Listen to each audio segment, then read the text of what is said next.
All right. It has been a while, and I'll talk a lot more about that as we keep going. Ooh, got some feedback there. Um, but I'm hoping continuously, it is always the hope that I will finish the interior house designs because I feel like with most things that happen in a I think with basically everything you plan in life, whether it's work or hobbies, things always end up taking a bit longer than you'd expect. But again, fingers crossed, every time I stream for the last like 4 streams, I've just thought like I'm going to finish it tonight and I haven't. So, enough chit chat. We're going to knock it out.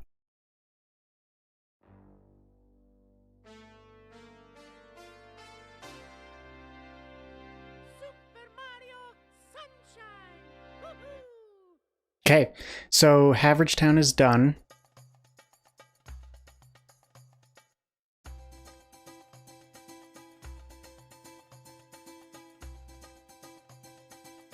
North City's done. Oh. Haveragetown isn't done. There's this one down here that's hiding. I think I'm going to make that a... let's just do it. I'm going to see if it even exists, I guess. I want to make that a...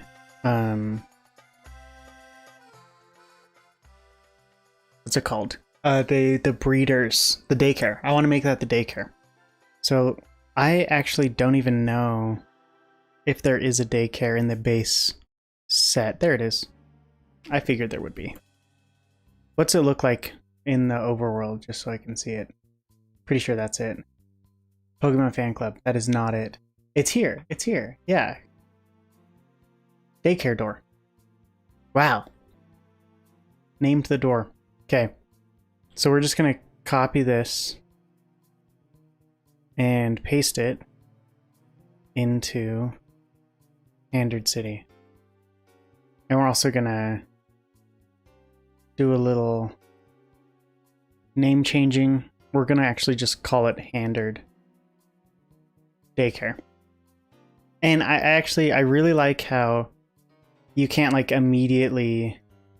Oh, I didn't want it in Handard City. I wanted it in Haverage. Close.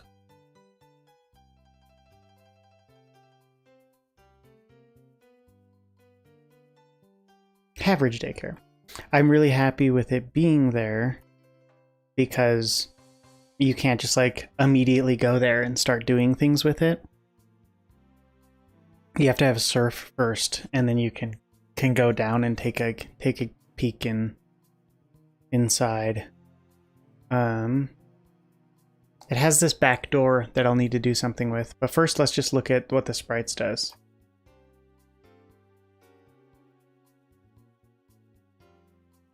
So if there's an egg, you'll actually talk to the husband outside the door. So I'll need to bring him over too.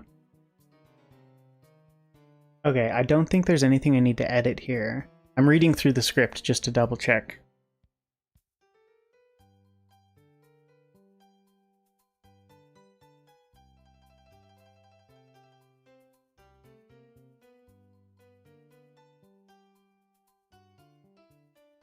Perfect. Yeah, this looks good to me. Awesome. That's awesome. Okay, well, we also need to get the husband. It looks like if you have an egg, he will give it to you. Cool. Cool.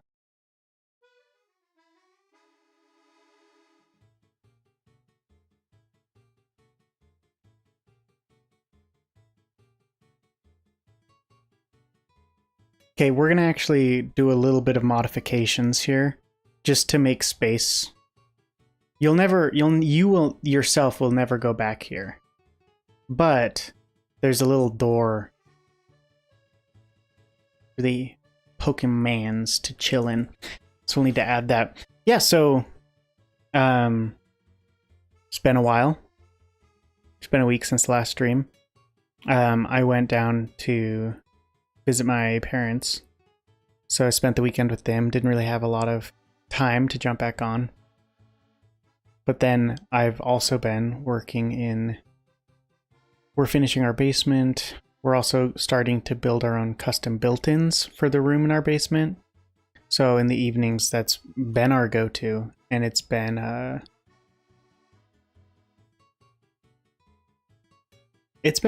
pretty hectic.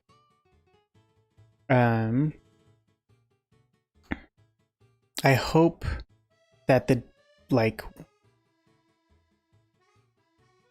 weeks I go without streaming are few and far between, because really this is hobby time for me.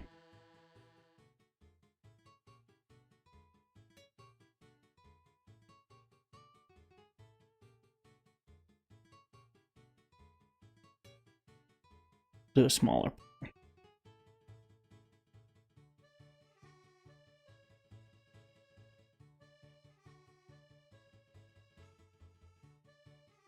Do you know you could totally do in Pokemon Essentials?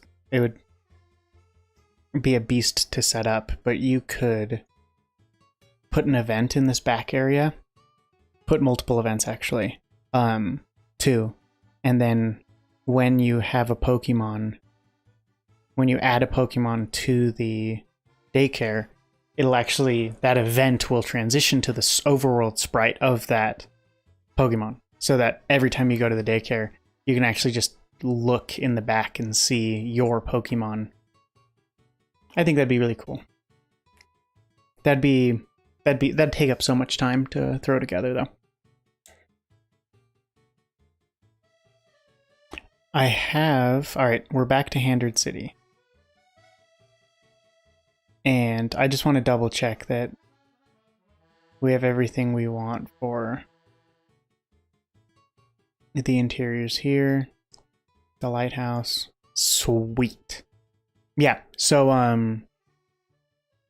okay, so this is really it. And this is, actually, before we get too far away from Havertown, I need to make the doors go to the right place. So I've been binging Hot Ones on YouTube, which has been recommended to me for a really long time, but I just never really cared for it. And then they had someone on that I was actually interested in watching. I should remember, but I've watched so many at this point that I can't. And like watching it, I was actually just impressed with Sean Evans' questions, because it's pretty clear that he doesn't want to ask the same questions that like everyone else is asking. Because I mean, when you go on a media circuit to promote something as a actor or director or musician, you get a ton of repeat questions and stuff, and you have to explain just over and over again what you're doing. And like, he starts off by talking about what's going on in the person's life, so you get it up front, and then you actually just talk, and he tries to focus on unique questions. And then after, he says like, okay, you can promote your stuff. So it's really cool. Just to like, you learn a lot about the person, even if you're like following him. So one of the ones that I watched was Rhett and Link, and I remember first watching Rhett and Link on YouTube over a decade ago, and I didn't really know. Like YouTube was a wildly different platform. It really was just sort of like do it for fun sort of things. It wasn't, you weren't going to make a career on YouTube 15 years ago when it first started. Well, 15 is too long. Actually, no, it's not. What, it was 2006? I don't know. And so it really was a form of promotion, which is why they came to the platform. But like, I remember watching some of their really old stuff. And like, I've had these times where I like stopped watching. I didn't watch them for a couple years, and then I came back and I watched a couple, and then I didn't watch them for a couple years, and now I'm back to watching them. And so I've been in and out and seen like their progression on the internet. And I've even listened to Ear Biscuits, and they get into like their personal lives on Ear Biscuits. So I've gotten into that, and I feel like I have a pretty good like general understanding of Rhett and Link. And even then, like, Sean was coming in with questions that I was learning things from. So that was cool to see.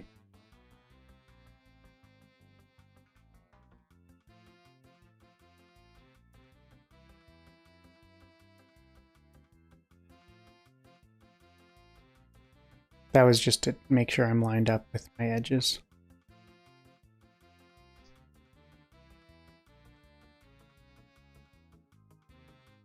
Yeah, I really like the I guess what I really got into with watching Hot Ones over the last week is I really got into like all of their chef circuits. And like it's funny how many chefs are just like, these wings are bad. It's like one of those things where it's like, well, I wouldn't expect you to like these wings. This entire production isn't actually about the wings. It's about the sauces. But it's like their integrity as chefs. They needed to like make it clear that it wasn't up to their standard. Like no room for doubt, you know? And like some of them, like what I appreciated hearing, because that's the thing, like basically whenever I watch like a career chef go on and eat some average mutt's food, I'm just like, well, yeah, of course it's not good. They're not 5-star chefs. Like, so I actually really appreciated every time that like Gordon Ramsay or Alton Brown or Guy Fieri, I can't even say his name, Guy Fieri, like complimented a sauce. That was awesome. Like I was there for it, you know? It's like, oh good, they actually like some of the peasant food that the normally people eat. I guess it's actually funny that I'm making such a big deal out of this, because honestly, I'm a little bit of like, no, I'm not a food snob. I wouldn't say I'm a food snob. I definitely like have preferences for food, but I'll still eat like a dirty American burger. I'll still eat some hot dogs. You know, like I don't think I'm at a point where I'm like above certain food. And like, yeah, if I don't like it, I won't get it again, but I've yet to be at a point in my life where I'll ever just like spit something out and be like, yeah, no. But I mean, I guess I should now back that up with some facts, just to kind of flash my credentials about food to show that I will eat it. I have things I've eaten.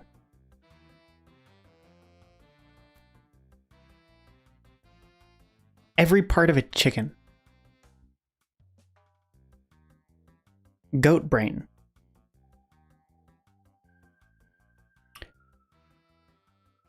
Fertilized duck egg. Now I didn't like eating a lot of those things, but it was like one of those like once in a lifetime opportunities, you know? Like, are you really gonna say no to eating this thing that you'll never get a chance to eat again?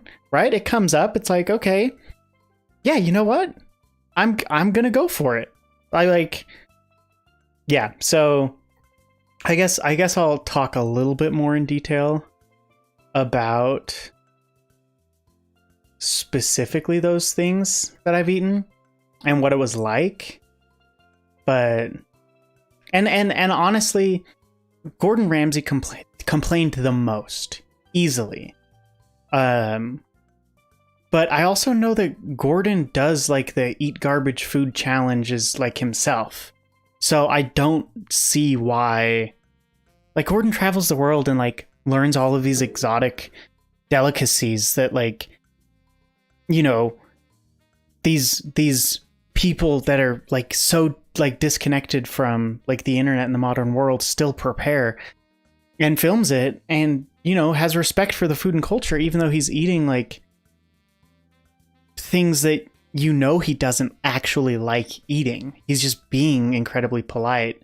And so I find it fascinating that he'll then like eat normal average wings and be like, oh man, I'm gonna spit this out, like this is garbage. So yeah, just interesting observation there. But I'm getting off topic. Every part of a chicken. So, I mean, it's just called chicken soup. I don't know how else to explain it to you guys. It's called chicken soup, okay? It's something they eat. Well, I'm sure they eat it in more places, but I had it in the Philippines. And talking with one of the locals after having the meal, they explained that was, I mean, I don't know how to sugarcoat it. That was poverty food.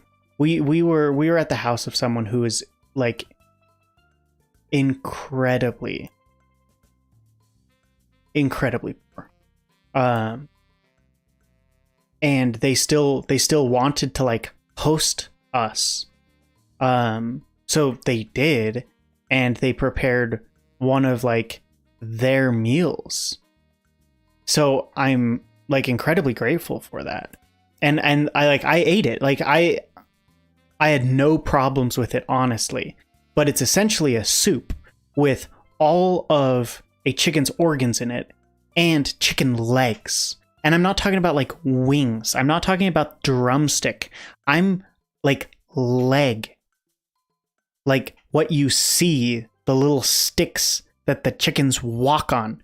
And what you did with it was pull the flesh off the bone and eat the flesh. That was it. Like that was so imagine a soup full of chicken organs and chicken legs. And you eat it like a soup, and except for the legs, you pick those out with your hands, and then you rip the skin off and eat the skin and discard the bone. That was wild. That was the fact that it was like specially made for me by someone who like just wanted to open their home is incredible. Like, and I will never talk bad about that generosity. But that is like a completely different experience when it comes to food. Goat brain's completely different. Goat brain, I was in India. I was hanging out with honestly a well-off like Indian guy.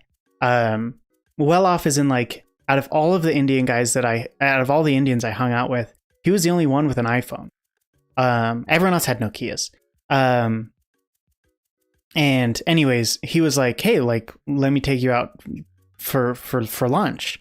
So we looked up a place nearby, we went to it, and it was like immediately, just like him looking up a place, it was immediately nicer than all the places that I went to when I was just like taking care of myself in India. And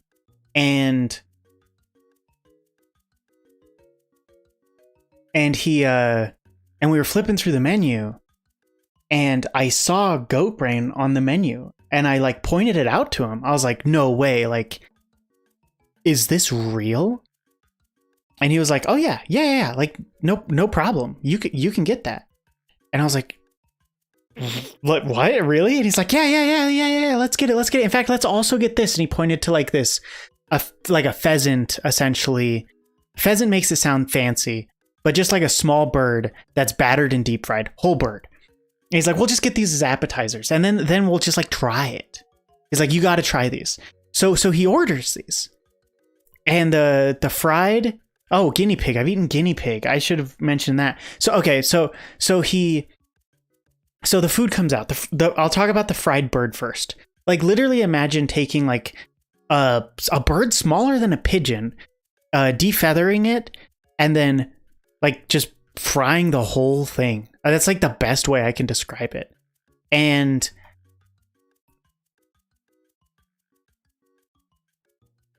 that was interesting because there wasn't much on it. It's a small bird. And it's different because like with the chicken legs, it's like intentional eat the flesh with like the skin off the bone. With the wing, it was like with the bird, it was like there should be something here, and there really wasn't. So that was odd.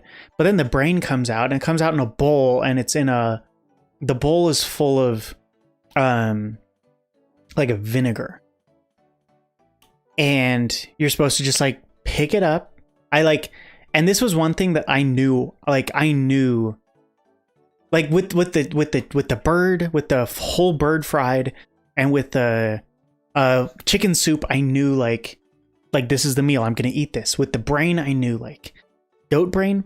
This is like, I'm in dangerous water, honestly, like already doing this, but this is my once in a lifetime chance to eat goat brain. So I take it, and I only take one bite. Okay. And it has the consistency of, imagine the whites in a hard-boiled egg, but it's like wiggly. It's not like a hard-boiled egg is whole. You know, you got the wrinkles. And honestly, I didn't feel like it had much flavor. It was really sort of just flavorless, and it only carried the flavor of the... It carried the flavor of like the vinegar, that like sauce that it came in.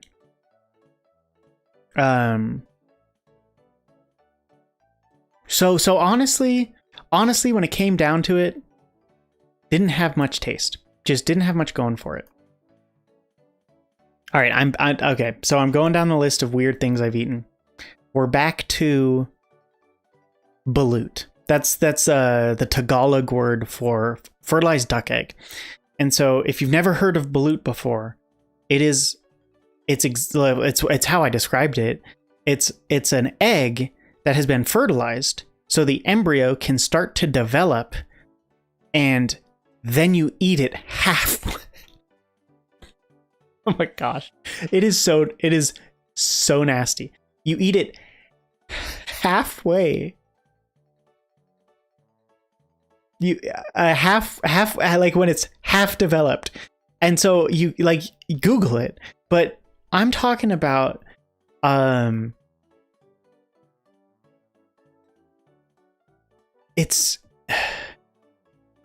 talking this thing has a beak. It has an eyeball. It like if you're not lucky, which my friend who was doing this with me wasn't lucky, you could get a little bit of like feather growth. And that was one thing where it was just like put your head back, like you're, taking a shot, because you're taking it right out of the shell, and just like don't think about it. Just like chew as much as you need to and swallow. And that honestly disgusting. Would not recommend unless you just want to say that you've done it, which is honestly why I did it. Interesting, you're also supposed to dip it in vinegar. It's almost like if something is gross, just like cover it up with a less gross flavor. But hey, I mean, I guess it works. So, and okay, and now I think we're all the way to guinea pig. This one I thought of when I mentioned the fried birds, because it was almost the same. Like, and this one I got in the States, which is interesting. I sort of had an early fixation on guinea pig as a food because my dad visited Peru and ate guinea pig. And I actually had a cousin go to Peru and he also ate guinea pig. And so like early on in my life, it was like this thing where it's like, oh, you can actually eat this beloved family pet. and it's interesting because after my dad has taken me to Peruvian restaurants when I was a teenager. And we had like chicken heart, which is a lot like a Slim Jim. It must have been how they prepared it, but it's like a tough, tiny meat. And it's chewy. And so it's Slim Jimmy. That's just how I'm gonna say it. But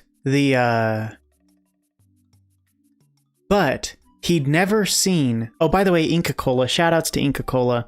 Inca Cola is the drink of Peru. It's amazing. It's bubblegum soda. Essentially, it actually has a little bit of like a cream soda undertone. So it's even better than like, because I've had American bubblegum soda and Inca Cola's magic. It's also gold. Its color is gold. So highly recommend if you're ever out and about, get the Inca Cola. But anyways.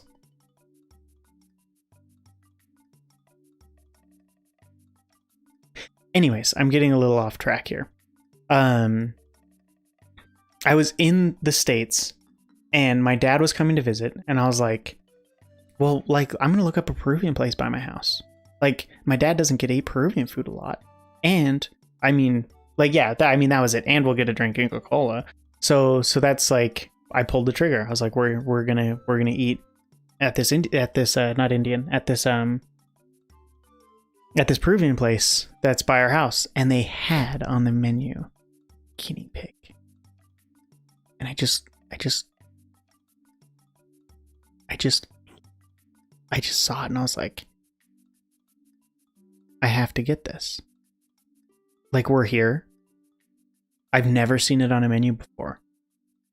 Like, I have to eat this. So I ordered it, and I think that the lady, the waitress was just like, oh, like no one orders this. It's she didn't like say this, but like the vibe I got when I ordered was like, oh gosh, okay, like I guess we'll do this, but it's not a normal thing to do. Like, has anyone told you it's not a normal thing to do? But I was eager and willing. So it takes forever for them to make. Like, I honestly, part of me wonders if they didn't have any guinea pig at the store. Because like no one orders it, you know? Because like the alternative is they're keeping like pet rodents in the restaurant until someone orders. So it took a long time. But when they brought it out, honestly, when I saw the brain, I didn't lose my appetite. And the chicken soup with the chicken feet in it didn't lose my appetite. With the balut, it was sort of like back against the wall appetite.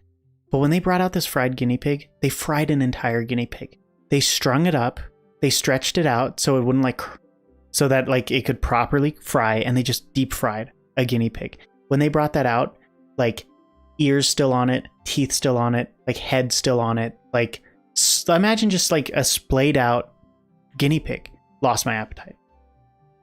It was just like immediate. It was just, I saw it and I was like, when I ordered it, I was under the impression that I would be getting something like a,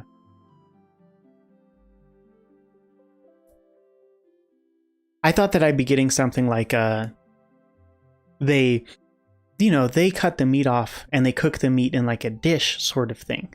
I wasn't thinking like, nope, we just fried a guinea pig and we're just gonna like hand it to you. Here you go. But that's exactly what it was. And it was just like, and honestly, I felt bad because like half the people at the table, I'm eating with family. Like my siblings essentially like just like looked away immediately. They saw it come out on that plate and they're like, I can't. And like they were just like, no, like I can't do this. I honestly, and this is my biggest regret with it.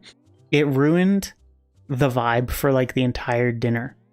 It's sort of like it came out, everyone's interested in seeing it, and then everyone saw it and was just like, oh, it looks like a dead guinea pig that like had its fur fried off. And okay, so now that I have adequately expressed how I ruined the lunch for everyone, I'll talk about the guinea pig. It's honestly, it was a lot just like chicken wings. Which, like, when you eat meat, you realize they have sort of different flavor profiles, but like they're all sort of in the same boat. Like you eat chicken breast, you eat a white turkey breast, which, by the way, I like turkey more than chicken. It's just no one knows how to cook turkey. They always cook turkey wrong. So just a general misunderstanding society has about that. I'll get on my high horse for a second but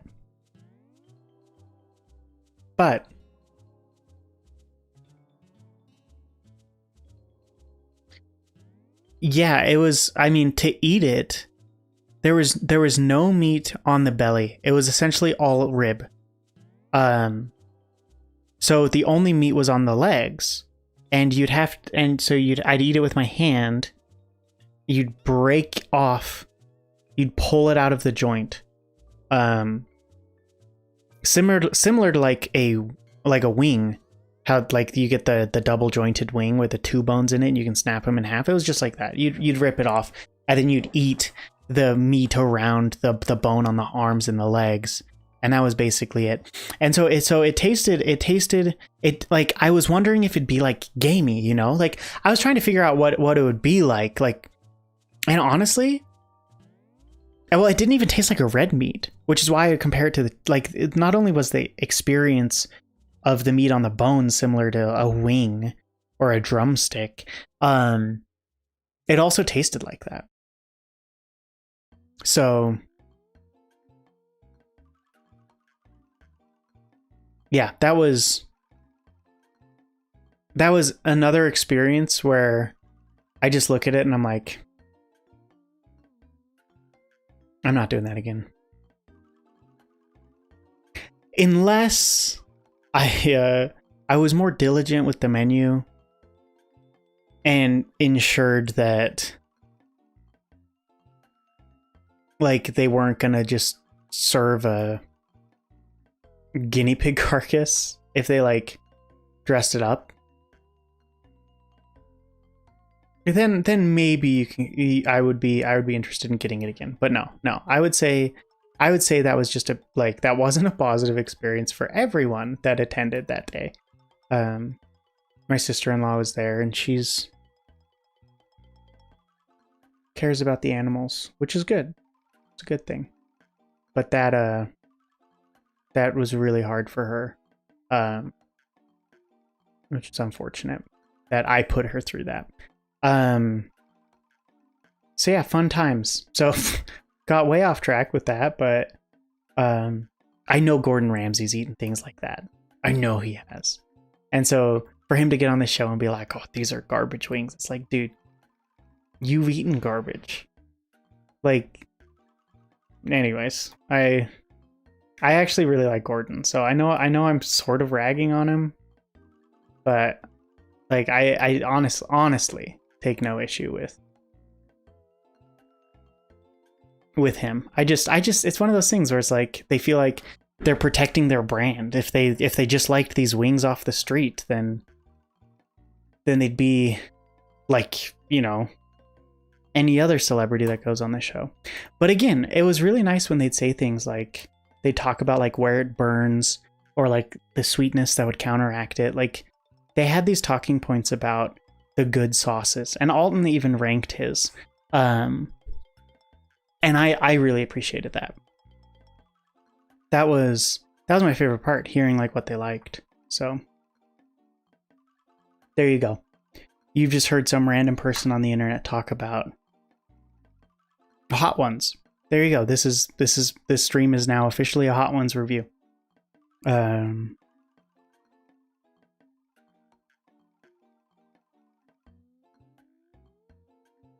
Guys, am I getting too excited? I'm looking at this and I'm thinking that So 1, 2, 3. I think we're actually going to finish. 1, 2, 3.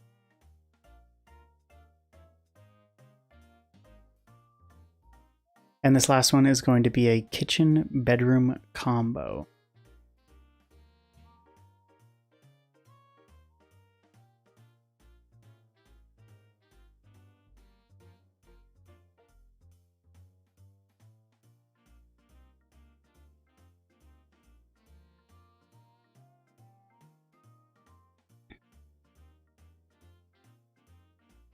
I'm not a good Sunshine fan because I don't immediately recognize. I've recognized, so I've beaten Sunshine, but I can't place this one.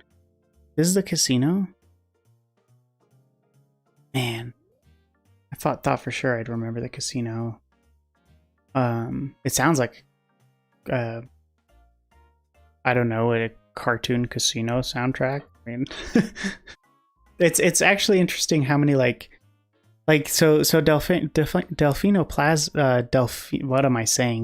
Casino exists in Mario Sunshine. Then you also have the casino zones for Sonic the Hedgehog.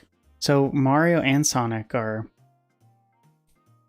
canonically, Mario and Sonic both suffer from a gambling addiction.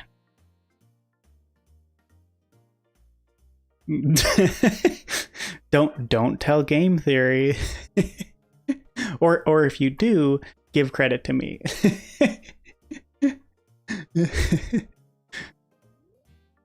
There's a pitch. There's a pitch for Matthew Pathru of game theory. We can go ask him who's a better gambler. Run the numbers on all of the Mario gambling games. Because also in Mario 64 DS, I'm pretty sure that's the one, they have a bunch of gambling minigames. And Pokemon has entire game corners with gambling in it. But I would focus strictly on Mario gambling and Sonic gambling. And I would... Man, maybe... Forget that. Maybe I'll do a game theory parody where I'll go through and talk about the odds. Nah, this is totally MatPat's thing. I don't care enough to do this. Talk about all the odds of each game that you play to know if it's better if you gamble in Sonic Land or in Mario Land. Great. Now I'm actually interested in knowing what that's like. I'm sure that someone's already gone through and done the odds for all of the games. I'm sure every gambling game has been some math kid just sat down and did it. So I'm sure we could figure it out. Great. Now I know the next rabbit hole I'm going to be getting into.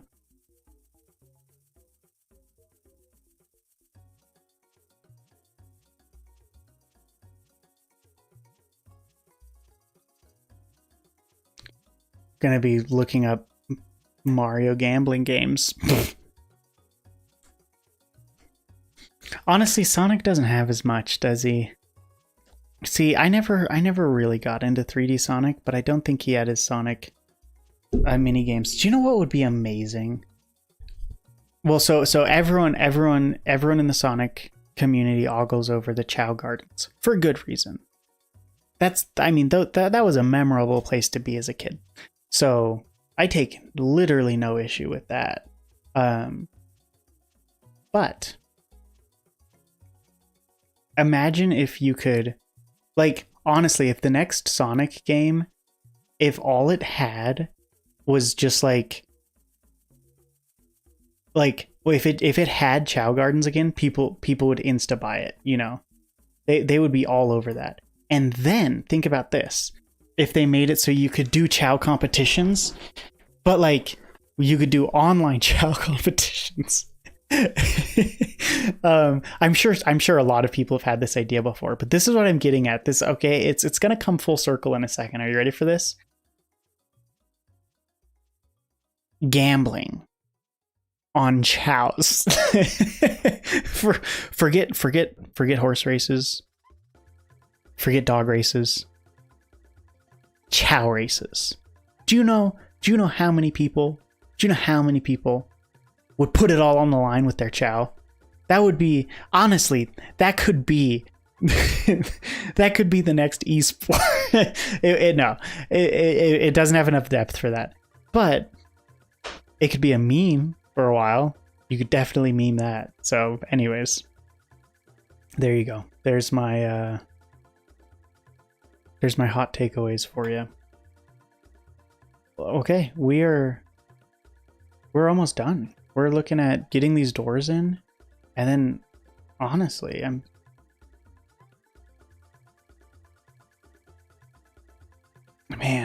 yeah, yeah, yeah. Reality is starting to set in, and I'm realizing that we are at the end of the interior designs.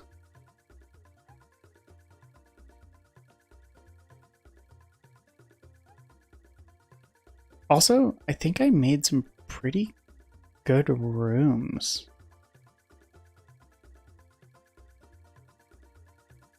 Which is a bonus. Because I mean, I've never felt like, I feel like it's so hard to make like realistic looking rooms in this. So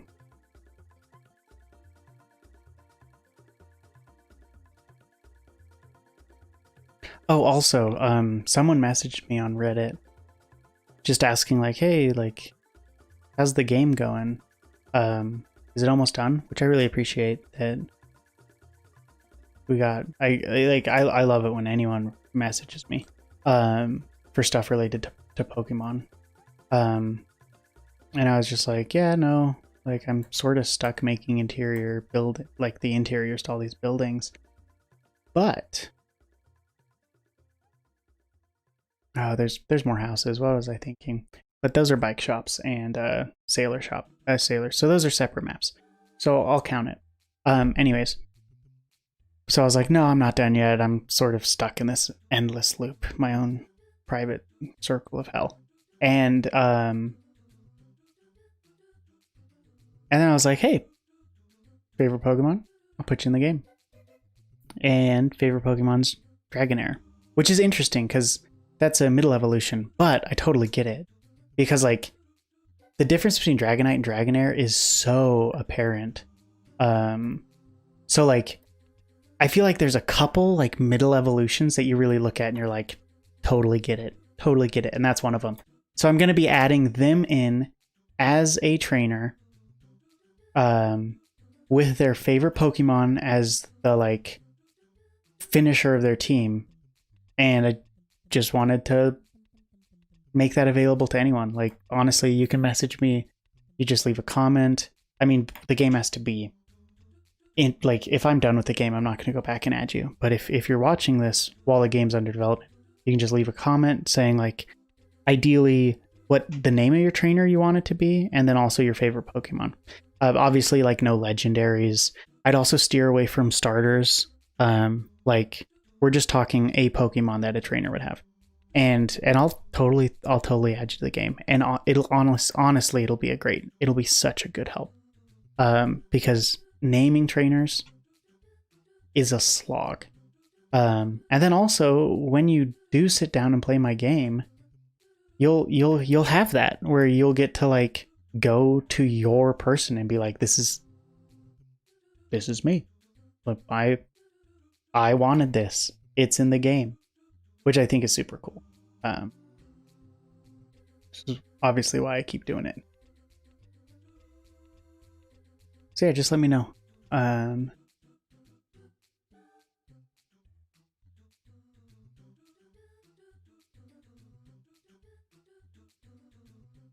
I've been talking way too much, and I could be making a huge disaster. Like, all of these teleporters could be off. by a lot. So I need to be a little bit more careful while I'm talking, because now I'm double checking. And it looks like I was off, so. Also, it looks like, let me look at what this does. Just as a simple transfer. Okay, perfect.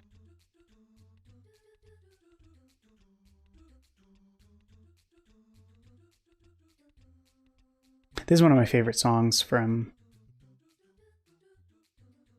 Sunshine.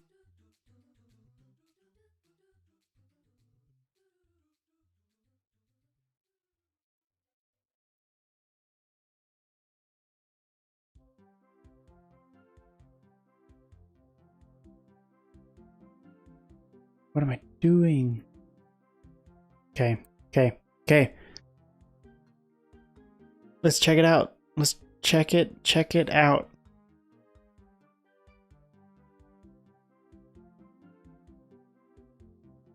Ooh.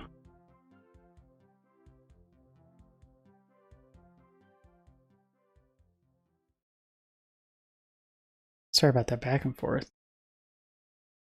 Getting these games. I feel like every time I open this game, you get something. Oh yeah, so you can also, come on. You can also see I've given myself a team. And I promise I only gave myself those Pokemon because they're, I mean, they're in the like first 150. When you add a Pokemon, you have to scroll through all like 800 Pokemon. So, ooh, do you see that? Do you see the shadows on the roof? That's something I'll have to take a look at.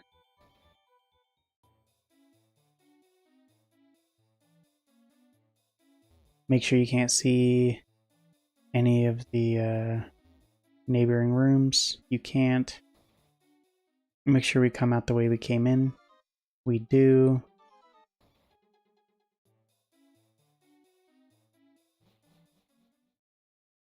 Felt like that took a second, but it put me there. Did it take a second? No, it was just my game. Okay. Oh, I need to make sure that going back works as well. Nice.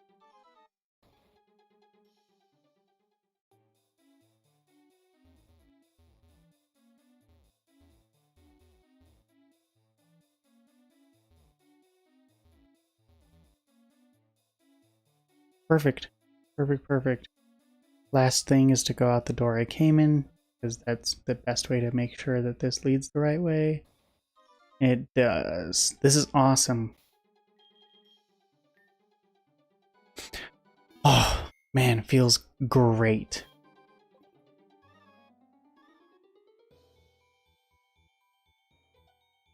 All the doors work.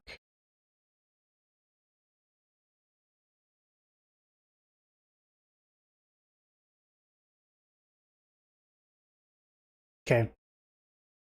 I wonder if in my reference guide they have, oh, they definitely have a, oops. Yeah, they definitely have a place to get a bike.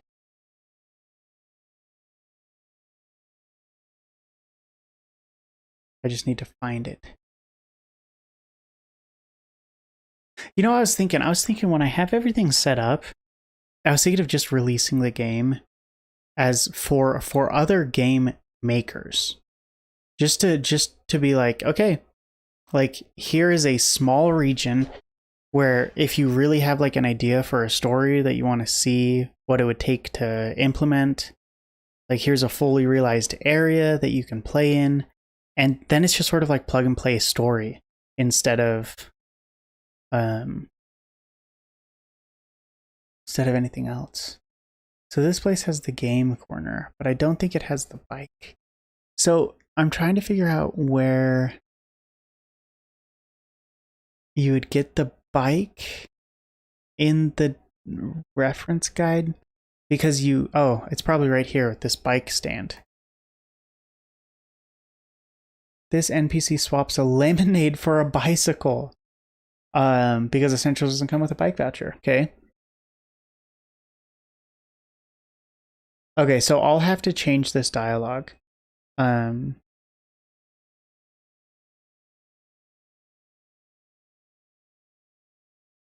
have to change this dialogue, and I'll probably make it something else. I'll make it a more coveted item, or I could just make it so the only place to get lemonade is from the top of Normal, the roof of Normal's where you buy lemonade in my game, because then it's a back and forth. If you first find the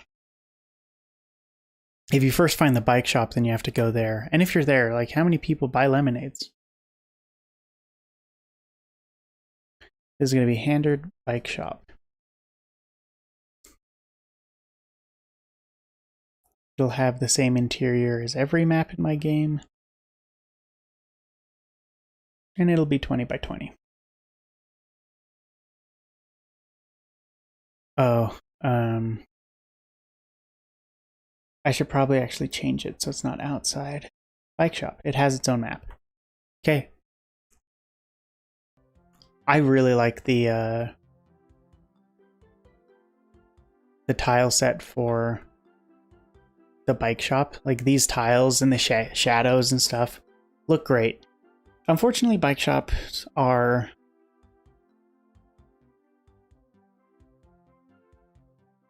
of necessity generic. It's like the tile set is made for this and only this, you know? Making sure I was centered. There's nothing else. There's nothing else you can do with a bike shop. In my opinion. Maybe there's some geniuses in chat. Which is a pity, because again, and I can't stress this enough, they're really, really unique rooms. Like, I wish I could use these walls and these tiles in more places.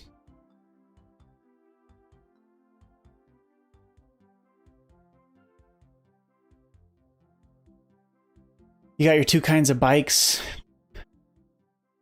because that actually, like, makes it... I pushed undo too many times. That actually makes a difference in, like, what? Emerald?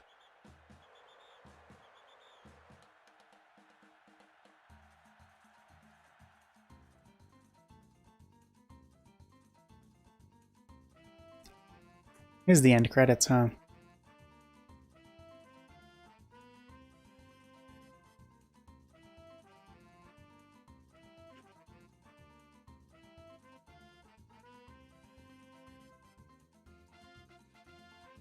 This place has just enough of everything you need, right? It's like, okay, here are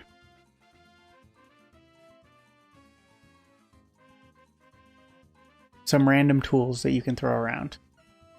And here's a box, and it's like just enough detail that I feel like it forces you to make a good design. Like, it's you have to go out of your way to make a bad bike shop.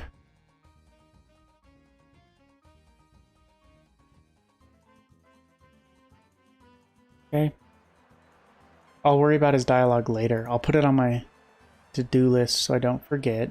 And that's export instead of, or open instead of save. Like, the crowd cheering for this, for the ending to this soundtrack, makes me feel like it's like soccer fans. I don't know. I don't feel like you get that vibe from, you get that impression while playing. Oh, it's over.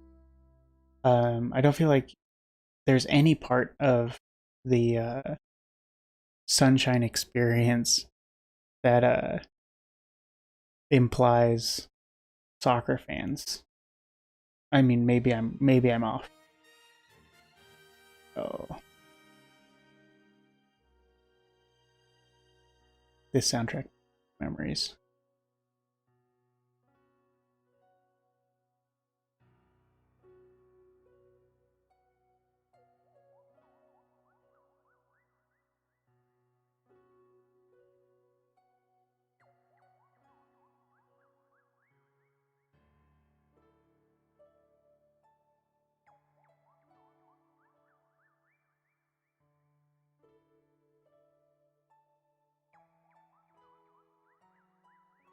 Okay, that's that. That was easy.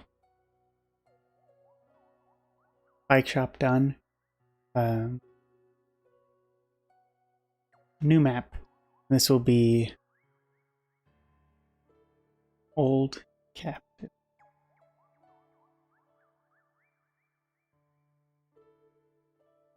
Old Captain's house. 20 by 20. And this will be like the only place that doesn't play Mom's theme when you go inside. Alright, we're looking for... Oh, you know what? Wait. Let's... There's a dungeon, bike shop, boat, department store, factory, game corner, harbor, mansion, museum. He's gonna be a museum. I should use this tile set so, like, more.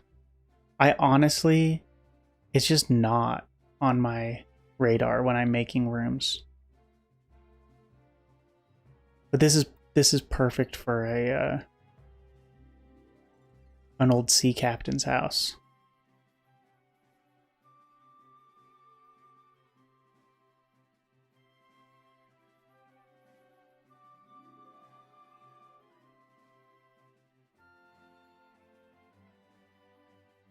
Whoa.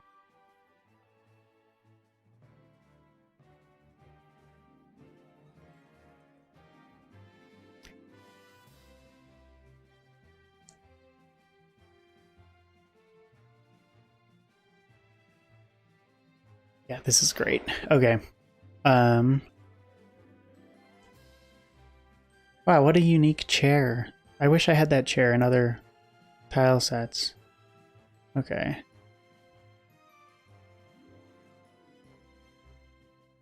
We should put something in this guy's garbage. Ever since playing on the SSAN, I just think that, you know, some garbages in Pokemon games should actually have some useful things in them. In my first Pokemon game, I had like a sailors club, and when you went in, it was a bunch. I mean, I don't know how it was a bunch of sailors, and just like milling about, and you could talk to them, and they're like, "Oh, like you should go next door to the old captain," which is exactly what I've done here. I think you go over to the old captain, and he's just milling about with all of these like artifacts, and then he has like his like grandson and his grandsons, and I gave him dialogue that was just like, oh, like kids these days. And then you go like, and he turns it around. He's like, yeah, but he's helping me with some stuff, so like I appreciate it. I don't know how to use a computer. I'm old. And then the kid's just like, I don't care about any of this garbage.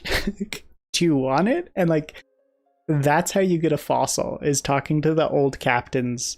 He has like this massive collection, and his grandkid just like pawns it off on a stranger, which is completely ridiculous in real life, but fits right in the world of Pokemon in terms of just barging into people's houses all the time and making unrealistic demands, and they're just like, sure, yeah.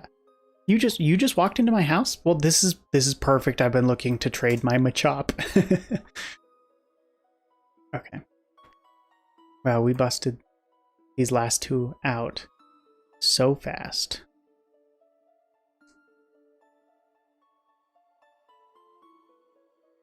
And I will have to put the old captain in. This is where you get Surf. You should make it do something for it, though.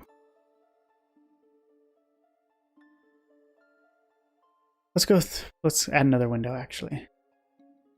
No, it's all windows, because this guy has a beautiful view. Okay, that's it. I did it. I'm done with house design. Man, we have a lot.